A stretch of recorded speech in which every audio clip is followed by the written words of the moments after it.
on rentre dans une société d'innovation, de très forte innovation et dans tous les champs. C'est-à-dire que tout le monde peut y participer. Donc l'innovation technologique, bon, on comprendra bien qu'il faut probablement, à partir de déchets ressources, trouver des solutions pour que ce ne soit plus des déchets, mais que ces matières soient des matières réinjectées. Les innovations organisationnelles, quand vous devez faire de l'autopartage en économie de la fonctionnalité, ça demande un tout autre niveau d'organisation. Pour prendre Autolib, le groupe Bolloré a probablement plus de salariés à gérer ces Autolib qu'à fabriquer les voitures. Il y a un autre niveau d'organisation. La capacité à capter les flux à la fin pour en faire de l'énergie par exemple, ou pour réinjecter par ailleurs, c'est tout autre que de mettre dans un trou. Ça, tout le monde l'aura compris. Donc on a des schémas organisationnels complexes à mettre en œuvre dans le modèle. Alors hier, c'est une entreprise, les Néopost, qui vend des machines à affranchir. Ces machines à affranchir, jusqu'à présent, ils les vendaient, puis les laissaient disparaître dans un recyclage, peut-être chez un ferrailleur dans le meilleur des cas, au fond d'un trou. Et ils ont décidé de passer dans l'économie de fonctionnalité. Nous sommes propriétaires des machines à affranchir et vous payez l'utilisation dans votre entreprise de la machine. Et à la fin, on la récupère, on la régénère et on la redistribue. Eh bien, ils ont dû tricher sur leur comptabilité d'une certaine manière pour présenter, parce qu'ils ont des dettes extraordinaires, puisqu'ils sont propriétaires des machines, pour présenter ces dettes face à un système de rémunération qui n'est plus celui habituel. Et dans le bâtiment, c'est pas neutre, il faudra aussi, me semble-t-il, dépasser largement les blocages actuels qui font que lorsqu'on est sur des voies novatrices, on ne risque pas de se heurter à la capacité à valoriser dans les modèles actuels le nouveau schéma que serait proposé par une entreprise ou une autre quant à son approche du bâtiment. Des innovations fiscales. Aujourd'hui, la fiscalité, elle porte très peu sur ces matières premières, sur ces ressources en disparition, et elle porte beaucoup plus ailleurs. C'est assez paradoxal. Donc il y a besoin notamment peut-être de TVA différenciée en fonction de votre approche. Des innovations en termes de gouvernance. L'économie linéaire, c'est quand même une économie très silo.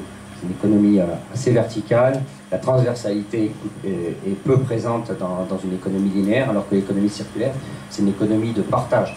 Partage déjà du savoir, partage des informations, mais aussi partage des objets, partage de la chaîne de valeur, etc.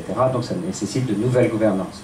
Et une dernière innovation dans laquelle nous avons besoin de trouver des réponses, c'est dans l'éducation populaire et je dirais dans la formation professionnelle.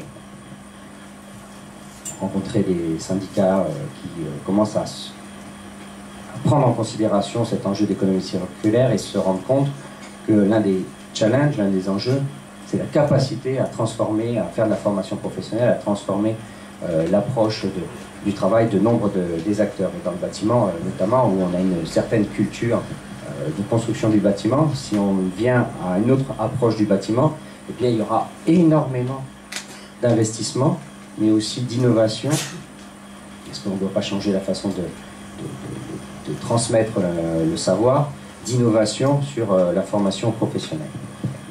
Dans le bâtiment, la question elle est primordiale. Ça nécessite, ça mobilise énormément de matière, la construction d'un bâtiment. Aujourd'hui, dans le bâtiment, l'économie de fonctionnalité est présente. Alors, peut-être pas en France, je n'en ai pas encore trouvé, mais aux Pays-Bas, vous avez un parc d'activités, le 2020, où les bâtiments, et surtout les composants du bâtiment, appartiennent aux constructeurs. Donc ils ont prévu que le bâtiment soit modulable pour que dans le temps, il réponde pendant 50 ans aux besoins des différents clients qu'ils auraient, mais qu'au bout de 50 ans, ils puissent déconstruire les bâtiments, récupérer les composants et les réinjecter dans de nouveaux bâtiments, sans passer par la case recyclage des matières, juste en réinjectant une partie des éléments. Donc, bon, ils ont poussé un peu loin la réflexion. Le bâtiment, c'est aussi beaucoup de paix. L'énergie fatale dans un bâtiment est une source extraordinaire de réemploi pour permettre de répondre aux enjeux thermiques. Nous avons un travail mobilisé autour des acteurs de la filière du bâtiment, depuis le granulat jusqu'aux énergéticiens, pour trouver des réponses à cet enjeu d'économie circulaire, mais parce qu'il y a une symbolique, permettez-moi un peu d'aborder le sujet comme ça, mais il y a une symbolique forte du bâtiment par rapport à ce sujet de l'économie circulaire. Je crois que nous sommes attachés à l'idée du citoyen lambda, à l'idée de ce qu'est un bâtiment, et si nous montrons que notre approche du bâtiment, elle doit être différente et qu'elle doit répondre à cet enjeu de l'économie circulaire comme étant un des éléments symboliques, et bien derrière, nous pourrons entraîner une grande partie des acteurs et des citoyens. Je dis ça parce qu'il y a une chose qui m'a toujours un peu étonné, c'est que aujourd'hui nous avons en France l'idée d'une maison unique, qui est, on appelle ça la maison Phoenix sans vouloir les critiquer, sur tout le territoire. C'est-à-dire il y a un modèle très centraliste qui peut s'appliquer sur tout le territoire. Et ça m'a toujours étonné, parce que me baladant dans la France, comme vous tous, j'espère, on se rend compte que le bâtiment est totalement différent d'une région à une autre, qu'il y ait des approches différentes par rapport aux cultures. Et donc, reprendre la main sur comment on développe les bâtiments dans les territoires, quelles sont les réponses qui seront différenciées, quelles sont les réponses des territoires que nous devons mettre en œuvre sur ce sujet, eh bien, c'est aussi permettre, un des points importants de l'économie circulaire, c'est permettre une réappropriation par les citoyens, une réappropriation par tous du sujet. Si nous avons des réponses trop centralistes, nous passerons à côté de cette question de permettre aux citoyens de se réapproprier, de comprendre que lui aussi, il est une des clés de la réponse sur cet enjeu ressources, et non pas d'arriver avec ce que je crains parfois, de vous posez pas de questions, la technologie répondra à tout au niveau de cette question ressources. Le maillon citoyen est un maillon important. Le maillon citoyen, pour qu'il se mobilise, il faut qu'il y ait de l'appropriation.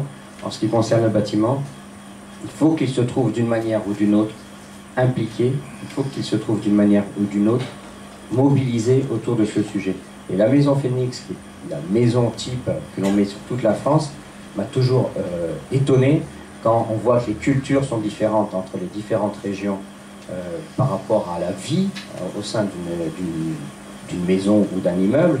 Certaines régions ont besoin de petites chambres et de grandes salles de partage, d'autres ont besoin de vie vers l'extérieur, etc. Et le deuxième point, c'est que les ressources à mobiliser, elles doivent être en résonance avec ce qu'est le territoire. On ne peut pas construire une même maison en Bretagne, en Alsace, dans le sud-ouest et dans le sud-est.